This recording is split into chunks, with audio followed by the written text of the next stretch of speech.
Hello, in front of me I've got Skate. In this video I'll show you how to build your own skate park.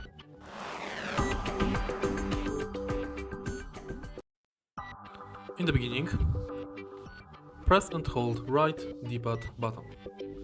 Here we've got the quick drop menu. Enter object browser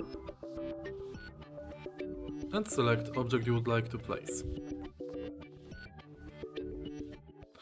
Now, place it where you want it.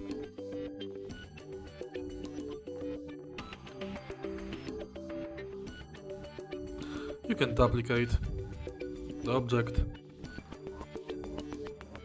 lower it, raise it, and that's it. To delete it, select it and press triangle button. If you find this video helpful, please like, comment and subscribe.